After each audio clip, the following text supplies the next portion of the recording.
Ang mabuting balita ng Panginoon, ayon kay San Lucas.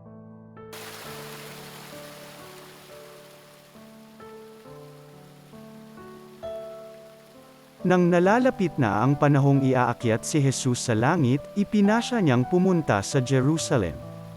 Sinugo niya ang ilan upang mauna sa kanya. Humayo sila at pumasok sa isang nayon sa Samaria upang ipaghanda siya ng matutuluyan. Ngunit ayaw siyang tanggapin ng mga Samaritano sapagkat siya'y patungo sa Jerusalem.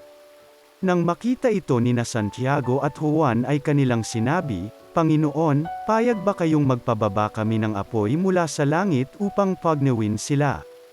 Ngunit bumaling siya at pinagsabihan sila, "Hindi ninyo alam kung anong uri ng espiritu ang sumasa inyo," sabi niya, "sapagkat naparito ang Anak ng Tao hindi upang ipahamak ang mga tao kundi upang iligtas sila." At nagtungo sila sa ibang nayon. Ang mabuting balita ng Panginoon.